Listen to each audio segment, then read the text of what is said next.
So students कल या पिछले 2 लेक्चर्स में हम लोगों ने बात की कि कंप्यूटर क्या होता है. Can you see my screen? Yes ma'am. Okay. So last Yes, 2 lectures में हमने यही डिस्कस किया कि कंप्यूटर क्या है. What is computer? It is an electronic device and which works on the input we provided to the computer. Computer को हम input कैसे देंगे? इनपुट हम इनपुट डिवाइस के थ्रू देते हैं. जो इनपुट डिवाइसेस हमारे पास बहुत सारे हैं. मोस्ट कॉमनली हमारे जो इनपुट डिवाइस है वो हमारा कीबोर्ड है, हमारा माउस है. उसके बाद कंप्यूटर जो इंफॉर्मेशन हम उसको इनपुट दे रहे हैं उसको वो प्रोसेस करता है. प्रोसेसिंग उसके सीपीयू में होती है, इसीलिए हम सीपीयू को ब्रेन ऑफ द कंप्यूटर भी बोलते हैं. देन हमने बोला कि सीपीयू के भी 3 पार्ट होते हैं. आपका एएलयू अरिथमेटिक लॉजिकल यूनिट है, आपका इनपुट आउटपुट यूनिट है और आपका कंट्रोल यूनिट है. उन तीनों के अलग अलग फंक्शंस होते हैं जिससे कि आपका डेटा प्रोसेस होता है और कंप्यूटर ये इंश्योर करता है कि डेटा जो है वो सीक्वेंस में और करेक्टली प्रोसेस हो. एंड देन आउटपुट डिवाइस के थ्रू हमें अपना रिजल्ट मिलता है, हमें अपना आउटपुट मिलता है. अब आउटपुट डिवाइस भी हमारे पास बहुत सारे. Very common is your screen, जो हमारा मॉनिटर होता है. हमें सबसे पहले फर्स्टली तो हमें आउटपुट अपने मॉनिटर पे ही दिख जाता है और this is the soft copy of your output, क्योंकि ये सॉफ्ट कॉपी में है. अगर हमें हार्ड कॉपी में चाहिए तो हम प्रिंटर से निकाल लेते हैं. सॉफ्ट कॉपी के अपने अलग यूजेस हैं. इसको हम सेव कर सकते हैं फ्यूचर रेफरेंस के लिए. इसको हम इजीली सेंड कर सकते हैं, इसको पेन ड्राइव में ले सकते हैं, हम इसको मेल कर सकते हैं, it can be easily transferred, और हम इसके प्रिंट आउट्स भी ले सकते हैं. देन हमने कुछ कॉमन टर्मिनोलॉजीज कंप्यूटर की पढ़ी, जो चीजें कंप्यूटर में यूज होते हैं. कंप्यूटर के पार्ट्स के बारे में पढ़ा. हमने सॉफ्टवेयर के बारे में पढ़ा. हमारा हार्डवेयर है, हमारा सॉफ्टवेयर है. पहले software, later on will discuss. हमने हार्डवेयर एंड सॉफ्टवेयर के बारे में पढ़ा और देन वी डिस्कस कि किस तरीके से कंप्यूटर जो है वो इंटरैक्शन का काम करता है बिटवीन द जो हमारे प्रोग्राम्स होते हैं. प्रोग्राम्स का काम होता है वो सेट ऑफ इंस्ट्रक्शंस हैं जो हार्डवेयर और सॉफ्टवेयर को लिंक करते हैं, जिस तरीके से हमारा काम होता है. आज हम बात आगे करेंगे. बेसिकली जो टॉपिक हमें आज डिस्कस करना है, first is advantages and disadvantages of computers. Computer के एडवांटेजेस क्या हैं? आप सब इससे काफी फेमिलियर हो. सबसे ज्यादा most prominent advantage of computer क्या है? मल्टीटास्किंग. कंप्यूटर एक समय में कई सारे काम कर सकता है. अगर मैं अपने सिस्टम का एग्जांपल आपको दूं तो इस समय मैं आप लोगों को जूम पे क्लास ले रही हूँ. बिसाइड्स बैकग्राउंड में भी मेरा कुछ डाउनलोड चल रहा है. मेरी कुछ वीडियोस जो मैंने कल क्लास में ली थी उसको प्रॉपर्ली मुझे अपलोड करना है आपके यूट्यूब चैनल पे, तो वो अपलोड भी मैंने लगा रखा है. कई सारे मेरे टैब्स खुले हुए हैं, simultaneously the system is working. तो इस तरीके से क्या है, इट इज मल्टीटास्किंग. हम कैलकुलेशन साथ में कर सकते हैं, हम साथ में म्यूजिक सुन सकते हैं, हम साथ में बहुत सारे काम एक समय में कंप्यूटर कर सकता है. So computer is a multitasking with accuracy.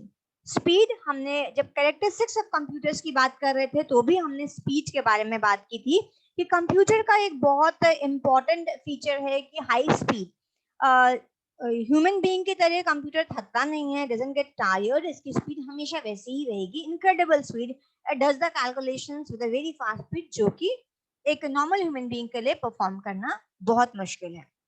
Then हमारा storage, amount of the storage, यानी कि जितना हमारी कैपेसिटी ऑफ स्टोरेज जिसे हम कह सकते हैं. तो computer can store the large amount of data. और उसके बाद कंप्यूटर की मेमोरी होती है. मेमोरी को हम बढ़ा भी सकते हैं. हमारे पास मेमोरी कार्ड्स आते हैं जिनको हम लगा के कंप्यूटर की मेमोरी और बढ़ा सकते हैं. कंप्यूटर में इनबिल्ट भी स्टोरेज होता है जिसमें कंप्यूटर सारे डेटा को स्टोर करता है. उसके साथ साथ there are various external storage devices available. बहुत सारे एक्सटर्नल स्टोरेज डिवाइसेस भी हमारे पास हैं जो कि कंप्यूटर की इंफॉर्मेशन को स्टोर करने में हमें हेल्प करते हैं. जिससे हमें लगता है कि हमारे कंप्यूटर में बहुत डेटा हो गया है, कंप्यूटर स्लो होने लगा है. कभी कभी हमारे मोबाइल फोन्स के साथ भी ये होता है. भाई मोबाइल फोन भी तो कंप्यूटर ही है. टाइप्स ऑफ कंप्यूटर में हमने पढ़ा मोबाइल कंप्यूटर्स, जिसका कि हमने एग्जांपल दिया था हमारे स्मार्टफोन्स. तो हमें ऐसा लगने लगता है कि हमारे स्मार्टफोन्स जो है थोड़ा स्लो हो रहे हैं या हैंग कर रहे हैं. तो लोग सजेस्ट करते हैं कि भैया गैलरी में चीजें डिलीट कर दो, बहुत सारी अनवांटेड वीडियोस कलेक्ट हो गई हैं, बहुत सारी इमेजेस कलेक्ट हो गई हैं. तो यानी कि कंप्यूटर में भी अगर जरूरत से ज्यादा अगर इंफॉर्मेशन हमने स्टोर कर दी तो उसकी फंक्शनिंग को वो इंटरफेयर कर सकती है. इसीलिए हम एक्सटर्नल स्टोरेज डिवाइसेस का यूज करते हैं. हम चीजों को सीडी में कन्वर्ट करके सेव कर लेते हैं, डीवीडी में, हार्ड डिस्क बना लेते हैं, जिसमें हमारे पास जो एडिशनल इंफॉर्मेशन होती हैं उसको हम स्टोर करके अलग से प्रिजर्व कर सकते हैं, और कंप्यूटर विल साइमल्टेनियसली वो अपना स्टोरेज का काम भी करता रहेगा। एक्यूरेसी, वी नो दैट कि कैलकुलेशन जो कंप्यूटर के थ्रू हुए हैं उसमें एरर के चांसेस बहुत मिनिमम है। एरर के चांसेस तभी हो सकते हैं जब हमने कमांड गलत दिया हो। अगर हम कमांड सही दे रहे हैं, हमारे इंस्ट्रक्शन सही है, तो कंप्यूटर अपने कैलकुलेशंस में मिस्टेक्स नहीं करता। Data security, obviously the data is quite secure, और सिक्योर करने के लिए हमारे पास बहुत सारे प्रोग्राम्स हैं जिससे कि हम रिस्ट्रिक्शन लगा सकते हैं, यानी कि whether you want your data to be accessed by the other people और नॉट। हम सब जानते हैं हमारे मोबाइल कंप्यूटर्स में ही हमारे पासवर्ड्स होते हैं, हमारे पिन कोड्स होते हैं, हमारे थंबप्रिंट्स होते हैं। सिमिलरली हम अपनी हर फाइल को, अपनी हर वीडियो को, अपने हर किसी भी चीज को, लेक्चर्स को, हम इसको कंप्यूटर में हमारे पास ऑप्शन होता है कि हम उसे सिक्योर कर सकते हैं या नहीं। पर इसके साथ साथ क्या है, कंप्यूटर हमारा एक मशीन है, और मशीन की अपने डिसएडवांटेज हैं। Everything has a disadvantage, not only the machine. We human being we too have some limitation. Similarly computer के भी अपने कुछ लिमिटेशंस होते हैं। सबसे पहला होता है threat of virus and hacking attacks. Virus का थ्रेट सबसे पहले बहुत कॉमन है, जो कि बहुत इजीली सिस्टम में आ जाता है। कभी कभी हमने कोई ईमेल क्लिक कर दिया, कोई हमारे पास किसी और का हमने पेन ड्राइव अपने सिस्टम में लगा लिया, तो इस सबसे क्या होता है, वायरस जो है वो एक सिस्टम से दूसरे सिस्टम में ट्रांसफर हो जाता है। या फिर हमने बोला जैसे मेल में कई सारे आपके अनवांटेड मेल्स आते हैं, they are actually the virus attacks. गलती से भी आपने उसे क्लिक कर दिया तो आपके सिस्टम में वायरस आ जाएगा, और that can damage your system. Even viruses are so dangerous that आपका पूरा सिस्टम जो है वो कोलैप्स भी कर सकता है। इसके लिए, क्योंकि ये वायरस है और कंप्यूटर को नुकसान पहुंचा सकता है, इसके लिए हमने एंटीवायरस प्रोग्राम्स बना रखे हैं जो कि हम अपने सिस्टम में इंस्टॉल कर सकते हैं, जिससे we can protect our system from the attack of virus. Hacking attack, hacking attack is a serious threat. Nowadays it has become a very serious threat, because हमने अपने आप को डिजिटलाइज तो काफी हद तक कर लिया है। हम अपने सारे ट्रांजेक्शन ऑनलाइन करने लगे हैं, हमारे बैंक की सब चीजें ऑनलाइन हो गई हैं, हमारा बैंक हमारे मोबाइल फोन्स में है। बट क्या होता है कि हमें ये भी पता है कि इट कैन बी, क्योंकि कंप्यूटर क्या है, इट इज अ नेटवर्क, हम नेट से चलते हैं। जो नेट है it is globally connected, your system is, अगर मैं ऑनलाइन इस समय हूँ तो my system can be accessed globally. तो हैकर्स जो है वो हमारे सिस्टम को एक्सेस कर सकते हैं, और एक्सेस करके आप we frequently listen about these things. ऐसी हमें खबरें मिलती रहती हैं कि किसी के अकाउंट से मनी ट्रांसफर हो गया, या आप लोगों के साथ भी हुआ होगा, हमारे साथ भी हो चुका है कि पैसा जो है किसी ने आपके सिस्टम को हैक किया और उसमें से अमाउंट ट्रांसफर कर लिया। तो it is a very serious thing, जिसे हम साइबर क्राइम की कैटेगरी में लेके आते हैं। हालांकि साइबर क्राइम एक अलग इन्होंने डिसएडवांटेज दे रखा है, लेकिन अगर कोई आपका पैसा भी अकाउंट से ले रहा है, यानी हैक भी कर रहा है आपके सिस्टम को, तो वो भी साइबर क्राइम में ही आता है। इसके लिए we have to be extra conscious. Again, कोई भी ट्रांजेक्शन हम कर रहे होते हैं, हमें बहुत कॉन्शियस होने की जरूरत है। कोई भी अनवांटेड मेल आता है, फोल्डर आता है, उसको क्लिक नहीं करना होता है। कोई भी इस तरीके का आता है कि you one the 1 crore rupees, mostly जो आपको अट्रैक्ट करने वाले जो मैसेजेस आते हैं वो इस तरीके के आते हैं, you have been chosen the lucky customer. इस तरीके के अगर मेल्स अनवांटेड आ रहे हैं तो उनको क्लिक करके obviously you can be in a serious trouble. So in this way your system can be hacked. So this is a big disadvantage. और इसी डिसएडवांटेज, हैकिंग अटैक से डिसएडवांटेज की वजह से ही आज भी हमारे देश में बहुत बड़ी तादाद में लोग ऐसे हैं जो कि ऑनलाइन बैंकिंग का यूज नहीं करते हैं। Though the government has been trying कि सबको हम डिजिटलाइज कर दें, और उसके लिए हमने ऑनलाइन बैंकिंग है और हमें मालूम है उसके बहुत सारे बेनिफिट्स हैं, but still there are the number of peoples. क्योंकि हमें मालूम है कि हमारे एटीएम कार्ड्स भी हैक हो सकते हैं, उनका क्लोन बन सकता है, कोई भी आपके पीछे खड़ा है आपका पासवर्ड देख सकता है, उसके बाद आपका कार्ड चोरी करके वो उसी पासवर्ड से शॉपिंग कर सकता है। तो बहुत सारी ऐसी चीजें हैं। So it's a very very serious threat, and we have to be very conscious while we are doing any kind of internet transaction or the internet use, चाहे हम उसे अपना फेसबुक यूज कर रहे हो या कुछ भी यूज कर रहे हो ऑनलाइन। इसके लिए जरूरी है कि हमें इन सब चीजों का खास ध्यान रखें। Next is the online cyber crime. Cyber crime क्या है कि anything which done online, online जो भी क्राइम हो रहा है वो साइबर क्राइम में आता है। जैसे कि हमने ये बोला कि कोई भी आपके डेबिट कार्ड, क्रेडिट कार्ड के डिटेल्स को अगर हैक कर ले रहा है तो वो हैक भी कर रहा है, वो साइबर क्राइम के तहत आता है। साइबर बुलिंग एक नया कॉन्सेप्ट है, यानी कि ऑनलाइन जो है वो आपको कोई थ्रेटन कर रहा है, इस तरीके से कुछ कर रहा है। एक कंप्यूटर का गेम आया था जिसमें कई सारे लोग मर रहे थे, समथिंग लाइक कुछ न्यूज ऐसी आई थी, आई don't remember the name of that game, जिसमें भी कुछ ऐसा ही था कि ब्लू बच्चे, वेल। हाँ yes very good, blue whale. और काफी न्यूज में हो रहा, उसमें क्या था, दैट वाज साइबर बुलिंग, कि आप गेम खेलेंगे और नेक्स्ट चैलेंज जो है आपको ये करना होगा, अपने हाथ में काट के ये बनाना होगा, अगर आपने ये नहीं किया तो आपकी फैमिली के साथ ये हो जाएगा, अगर आपने, that was a kind of the, obviously that is a cyber crime. तो और जो यंग बच्चे होते हैं उनका साइबर क्राइम में ट्रैप हो जाने के चांसेस कहीं ज्यादा होते हैं, क्योंकि they are not so matured, उनको नहीं अभी समझ होती कि अगर मुझे प्रॉब्लम आ रही है तो कहाँ मुझे एक्सेस करना चाहिए। इसीलिए हम लोग बोलते हैं कि छोटे बच्चे, अभी आप भी छोटे बच्चों की कैटेगरी में आते हैं, you are not grown up enough, कि अगर आप कोई भी चीज साइबर के थ्रू, अगर कोई भी आपको कांटेक्ट करने की कोशिश कर रहा है या कोई आपको किस तरह की इंफॉर्मेशन लेने की कोशिश कर रहा है, please contact your family members. घर में जो भी बड़ा आपका है जिस पे आप भरोसा कर सकते हैं, आपके पेरेंट्स हैं, बड़े भाई हैं, आपके फ्रेंड्स हैं, आपके टीचर्स हैं, immediately you should contact instead getting trapped in such situations। हमें मालूम है कि फेसबुक में फॉल्स अकाउंट्स बन जाते हैं, कोई अब आपसे जो बात कर रहा है, आपका जो फ्रेंड है वो लड़का लड़की बन के कम्युनिकेट कर रहा है कि लड़की लड़का बन के कम्युनिकेट कर रहा है, या वो क्रिमिनल है, या वो हार्डकोर क्रिमिनल है, वो किडनैपर है, वो मर्डरर है, वो कौन है, वी डोंट नो। हम उस बंदे से कभी मिले ही नहीं, किसी की डीपी देख के आपको क्या मालूम कि उसने अपनी ही डीपी लगाई है। तो these are the things that comes under the cyber crime, and the young children get easily trapped, so we have to be extra conscious while we are on the net। then एक और नया problem create हो रहा है computer की वजह से, reduction employment opportunity. अभी तक बहुत सारे ऐसे काम थे जिसके लिए हमें लोगों की जरूरत पड़ रही थी और उसको हमने रिप्लेस कर दिया है कंप्यूटर से। क्या हुआ, हमें एम्प्लॉयमेंट कम हो गया। अभी तक हमें ऑफिस में बहुत सारे क्लर्क्स चाहिए थे क्योंकि हमें फाइल्स भी बनाने थी, उसमें डेटा एंट्री करना था, लेकिन नंबर ऑफ थिंग्स। अब हमें मालूम है कि बड़ा बड़ा सब काम तो हमारा कंप्यूटर कर ही ले रहा है, हमें सिर्फ एक चाहिए, कंप्यूटर ऑपरेटर। तो instead of the number of clerks in the department we have just one computer operator. इससे क्या हुआ, रोजगार कम हो गया, एम्प्लॉयमेंट कम हो गया। कंट्री लाइक इंडिया जहाँ पे बहुत सारी पॉपुलेशन है, वहां पे it is a serious problem. और अभी भी लोग उसको थ्रेट के रूप में देखते हैं कि आने वाले समय में जब हमारा बैंक सारे डिजिटलाइज हो रहे हैं तो धीरे धीरे क्या होगा, हमारी एम्प्लॉयमेंट अपॉर्चुनिटीज जो हैं वो धीरे धीरे और भी कम होने लगेंगी।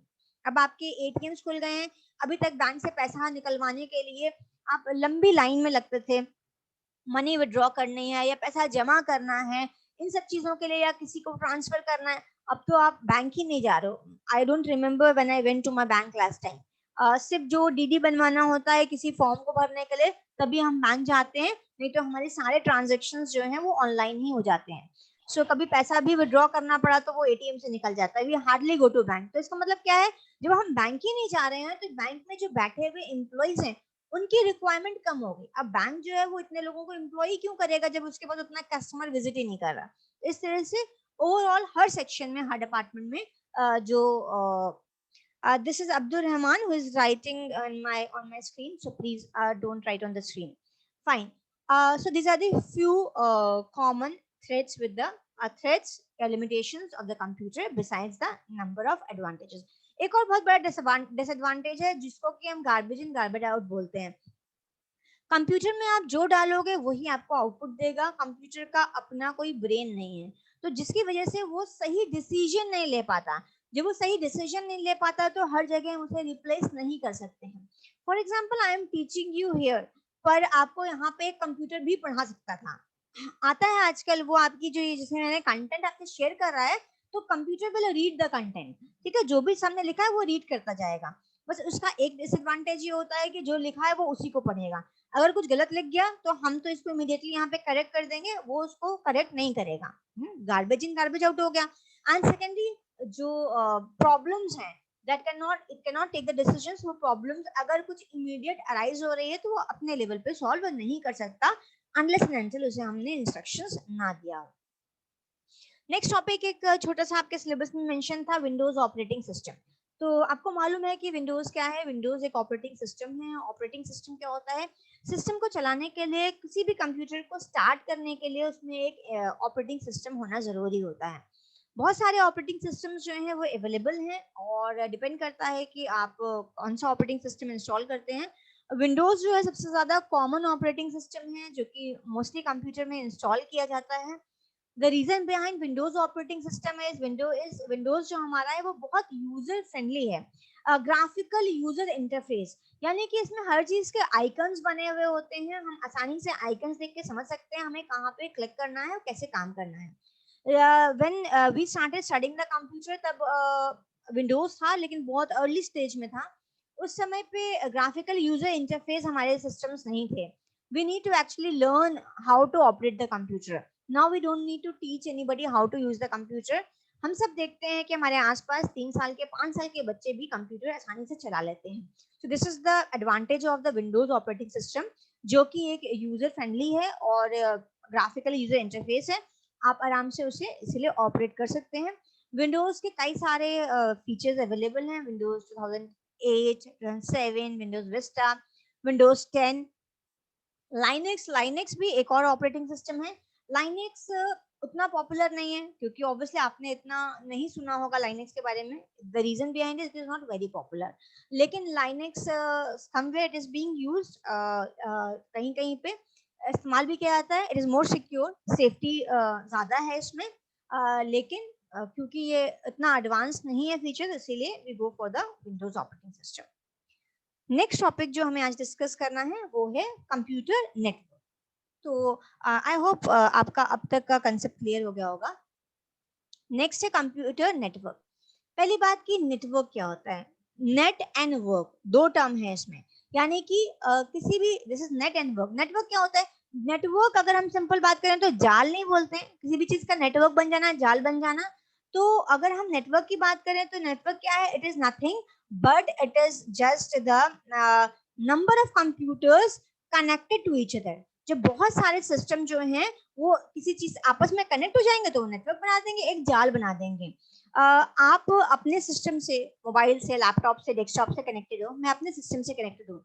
बट इस समय क्लास में हम सब एक दूसरे से कनेक्टेड है ना, वी ऑल आर कनेक्टेड। तो क्या है? It forms a network. So network क्या है? Where the multiple computers are connected to each other and why they are connected to share the information and resources. हम एक दूसरे से कनेक्टेड है तो हमें इंफॉर्मेशन तभी हम easily, like I am sharing my lecture with you, so we are sharing the information and resources with the help of this network of computers. So network के कुछ basic characteristics हैं। पहला क्या होगा कि एक why do we use the, why there is a need of network of computers. देखिए, network जब बनेगा यानी कि एक सिस्टम दूसरे सिस्टम से कनेक्ट होगा तो कनेक्ट करने के लिए कोई तरीका होगा। या तो वो वायर्ड नेटवर्क होगा यानी तार से हम जोड़ दें, या वो वायरलेस नेटवर्क होगा। वायरलेस नेटवर्क होगा यानी कि विदाउट वायर, जिसको कि हम इंटरनेट से एक दूसरे को कनेक्ट करते हैं। ठीक है, तो हमें कनेक्ट करने के लिए कोई मेथड चाहिए होगा। यानी कि हमारे पास नेटवर्क दो तरीके का होता है, one is the wired network and one is wireless network. So अब हम वी यूज द नेटवर्क, पहली बात की, ताकि हम एक सिस्टम से दूसरे सिस्टम में रिसोर्सेज को ट्रांसफर कर सकें। एंड जब हम चीजों को एक दूसरे से अब एंड बिसाइड्स दैट, चीजों को कनेक्ट करने के साथ साथ हमें जब कोई एक्सटर्नल डिवाइस भी अपने सिस्टम से कनेक्ट करना है तो उसके लिए भी हमें नेटवर्क चाहिए होगा। हमें प्रिंटर को कनेक्ट करना है, हमें स्कैनर को कनेक्ट करना है, कोई भी चीज आपको, तो you need your system to be connected. हमने बोला दो तरीके का नेटवर्क होता है, यानी कि हम अपने सिस्टम को दूसरे सिस्टम से यानी दूसरे डिवाइसेस से कैसे कनेक्ट कर सकते हैं। या तो हम वायर्ड के थ्रू यानी वायर के थ्रू नेटवर्क करेंगे, या हम वायरलेस करेंगे। अगर हमारा वायर्ड नेटवर्क है यानी कि अगर हम वायर के थ्रू कनेक्ट कर रहे हैं तो कितने तरीके के वायर्ड नेटवर्क हो सकते हैं। पहले तो कितने तरीके के वायर्ड नेटवर्क की हम बाद में बात करेंगे, पहले हम करेंगे किन चीजों से हम कनेक्ट करते हैं, यानी what are the components with which we connect the system with the other system wired network के लिए। एक तो आता है very common is network cable. आप सबने देखा होगा इस तरीके का जो पिक्चर आपके सामने आप देख रहे होंगे, this is the cables, this are the network cables. ये हम आपको इसका स्टार्टिंग पॉइंट देख के समझ में आ रहा होगा। आप अपने सिस्टम में इसे लगा देते हैं। इसको अटैच करने के बाद हम अपने लैपटॉप को टीवी से कनेक्ट कर लेते हैं, हम अपने लैपटॉप को प्रोजेक्टर से कनेक्ट कर लेते हैं। तो with the help of these cable हम अपने कंप्यूटर को दूसरे कंप्यूटर से या फिर दूसरे डिवाइसेस से हम इसे कनेक्ट कर सकते हैं। नेक्स्ट होता है हमारा डिस्ट्रीब्यूटर। डिस्ट्रीब्यूटर क्या होता है? ये भी वायर्ड नेटवर्क है, वो कुछ इस तरीके का होता है। देखिए ये एक सिस्टम है डिस्ट्रीब्यूटर में कई सारे पोर्ट लगे होते हैं। तो अब क्या है कि अब इसमें आप वायर लगा के आप अपने सिस्टम में सब चीजों से कनेक्ट कर सकते हैं, यानी कि आपने प्रिंटर भी कनेक्ट कर लिया, आपने इसमें प्रोजेक्टर से भी कनेक्ट कर लिया, यानी जो भी दूसरे कंप्यूटर से कनेक्ट कर लिया। इसमें कई सारे पोर्ट्स होते हैं, इसे हम डिस्ट्रीब्यूटर बोलते हैं, और इसकी हेल्प से हम अपने सिस्टम को कनेक्ट कर पाते हैं। एक चीज होती है राउटर। राउटर आप बहुत सारे लोगों के घर में भी होगा, ये राउटर होता है। राउटर क्या है? ये एक कॉमन पॉइंट है, यानी सेंट्रल पॉइंट हम कह सकते हैं। कई सारे सिस्टम्स के बीच में हमने एक सेंट्रल पॉइंट बना दिया राउटर। और राउटर जो है, इससे हमारा नेटवर्क भी हम शेयर कर सकते हैं डिफरेंट कंप्यूटर्स में। फॉर एग्जांपल मेरे घर में जो है वो जो वाईफाई है वो आया वायर्ड के थ्रू है, तो वायर्ड के थ्रू तो घर तक पहुंचा है, और उसके बाद एक राउटर लगा हुआ है। इस राउटर की हेल्प से वो कनेक्शन जो है नेट का, वो घर में जितने भी सिस्टम अवेलेबल है उन सब तक पहुंच जाता है। तो this is the central point जिससे कि हम चीजों को कनेक्ट करते हैं। ये राउटर वायर्ड भी आता है और वायरलेस भी आता है। आजकल तो मोस्टली वायरलेस ही आता है, और वायरलेस की हेल्प से हम इसे कनेक्ट कर विदाउट वायर हम इससे सिस्टम्स को कनेक्ट कर पाते हैं। एक होता है नेटवर्क कार्ड।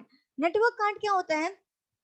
इसे हम नेटवर्क अडेप्टर भी बोलते हैं, और इसको हम यूज करते हैं कंप्यूटर को कनेक्ट करने के लिए। और ज्यादातर जो हमारे कंप्यूटर्स होते हैं, सिस्टम होते हैं, इसमें ऑलरेडी ये नेटवर्क कार्ड जो है नेटवर्क इंस्टॉल्ड होता है, यानी नेटवर्क कार्ड जो है वो पहले से ही हमारे कंप्यूटर में इंस्टॉल होता है, ताकि हम अपने सिस्टम को दूसरे सिस्टम से कनेक्ट कर सकते हैं।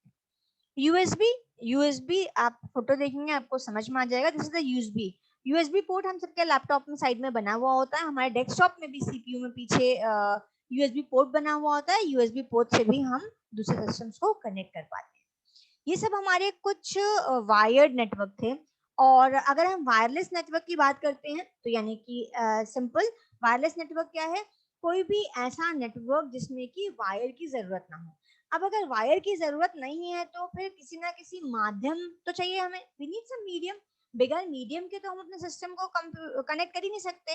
तो क्या सिस्टम है? वो है इंटरनेट ना। इंटरनेट के थ्रू हम चीजों को कनेक्ट कर पाते हैं। आपको मालूम ही है कि आप अपने फोन में ब्लूटूथ ऑन कर देते हैं, और दूसरे के फोन में भी ब्लूटूथ के थ्रू हम चीजों को ट्रांसफर करते हैं। हमारे पास शेयरिट हमारे मोबाइल्स में होता है, हम फाइल्स को शेयरिट से भी एक्सचेंज कर लेते हैं। लेकिन ये सब चीजें हम तभी तो कर पाते हैं जब हमारे फोन में इंटरनेट है। अगर हमारे फोन में इंटरनेट नहीं है, या हमारे अगर सिस्टम में इंटरनेट नहीं है, तब हम वायर्ड नेटवर्क के थ्रू तो ट्रांसफर कर सकते हैं, लेकिन वायरलेस के थ्रू हम नहीं कर पाते। Nowadays internet is very common, and it is available almost in every device. हम सबके पास ही होगा। हम ये एक्सपेक्ट भी नहीं करते कि आपके पास इंटरनेट कनेक्शन नहीं होगा। We all have an internet connection in our mobiles, in our personal phones, हमारे लैपटॉप्स में, हमारे पीसीज में, और उसके थ्रू हम कनेक्टेड हैं ग्लोबली। इंटरनेट के थ्रू तो हम वर्ल्ड वाइड वेब है, www वर्ल्ड वाइड वेब, यानी कि ओवरऑल वर्ल्ड में जितने भी सोर्सेस हैं उनसे हम कनेक्ट हो जाते हैं। Just one more thing I want to discuss today, that is the types of यहाँ पे लिखा तो है types of wireless network, but it is actually the types of network. It can be wireless, it can be wired. इसमें wireless as such लिखने की जरूरत नहीं है। अगर types of networks ही पूछा जाएगा आपसे, तो भी आप इन्हीं का ही नाम बताएंगे। तो कितने तरीके के नेटवर्क होते हैं आपने पहले या तो सुना भी होगा, LAN, PAN, RAN, MAN, these names you must have heard. यहाँ पे W लिखा हुआ है, but it is not the wireless, लिखने की जरूरत नहीं है। पहला होता है आपका टाइप्स ऑफ नेटवर्क की मैं बात करें, I am going to tell you about the types of network, कितने तरीके के नेटवर्क होते हैं। पहला होता है LAN. LAN is the local area network. This is obviously wireless network, wire की हमें जरूरत नहीं है, इंटरनेट के थ्रू है। और हम अगर लैन बोल रहे हैं तो हम अपने आप ही समझ जाते हैं कि ये वायरलेस ही होगा। लैन क्या हो गया? Local area network. देखिए इसके नाम से ही समझ में आ रहा है कि इसका जो रेंज है, यानी इस नेटवर्क की जो रेंज है, रेंज कितनी होगी? एक लोकल एरिया होगी। जैसे फॉर एग्जांपल इन्होंने बोला यूनिवर्सिटी कैंपस ले लीजिए, लाइब्रेरी ले लीजिए, तो क्या होगा, एक लोकल एरिया, एक पर्टिकुलर एरिया जिसको कि हमें, जिसको इस कवरेज में लेना है, तो हम लैंड ले लेंगे। जो सिर्फ एक यूनिवर्सिटी कैंपस में जो हमारा नेटवर्क अवेलेबल है, that is a local area network. यानी कि हम डिवाइड कर रहे हैं टाइप्स ऑफ नेटवर्क्स को on the basis of their range. इसकी रेंज कितनी है, जिसकी रेंज बहुत कम है, सबसे कम है हमारे नेटवर्क्स में, वो हमारा लैन आता है, जो लोकल एरिया नेटवर्क होता है, जो पर्टिकुलर, इसमें स्मॉल नंबर ऑफ यूजर्स जो हैं उसको एक्सेस कर सकते हैं, उसका यूज कर सकते हैं। फाइन। उसके बाद आता है pan. Pan is the personal area network. Pan, जैसे कि उन्होंने बोला कि पर्सनल एरिया नेटवर्क है, यानी कि पर्सनलाइज, बहुत कम। इसका एग्जांपल दे दिया bluetooth. Now it must be very clear to you. अगर ब्लूटूथ है, पर्सनल एरिया नेटवर्क है, यानी कि one person can connect to the other person, person to person, एक लोकल एरिया में। इन्होंने एरिया भी बता दिया, 30 फीट तक इसकी रेंज होती है ना, टिल द 30 फीट ओनली। तो ये आपका क्या हो गया, पर्सनल एरिया नेटवर्क है। Metropolitan area network, obviously the area must be the larger, थोड़ा सा एरिया और बड़ा होगा मेट्रोपॉलिटन एरिया ने। तो क्या होगा, मेट्रोपॉलिटन में क्या आ गया कि जहां पे नेटवर्क, ऐसा नेटवर्क जो आसपास की, यानी ये पूरी बिल्डिंग को कवर कर रहा है, यानी एक मल्टीपल एरिया को कवर कर रहा है। Example is the building in a city. एक अपार्टमेंट है, एक बिल्डिंग है, एक कॉर्पोरेट, एक कमर्शियल प्लेस है, जिसका अगर नेटवर्क लेना है तो हम यहाँ पे we will go with metropolitan area network, जिसको कि हम मैन भी बोलते हैं। One more is the wide area network. Wide area network यानी कि वैन। वैन क्या हो गया, इट्स लार्जर एरिया, एरिया और बड़ा हो गया, यानी it covers a quite large area, जैसे कि it can cover the whole city और it can cover the whole country. तो अब ये कैसे प्रोवाइड करेगा, यानी पूरे कंट्री का नेटवर्क। पूरे कंट्री का नेटवर्क के लिए हमें मल्टीपल सैटेलाइट चाहिए होंगे, या बहुत सारे एंटीना साइट्स चाहिए होंगे, जिनसे कि हम ये नेटवर्क प्रोवाइड कर पाएंगे। Fine. So this is known as the WAN, wide area network. This is the last the table जिसमें कि उन्होंने comparison किया है कि what is the difference between the PAN, LAN, MAN and WAN.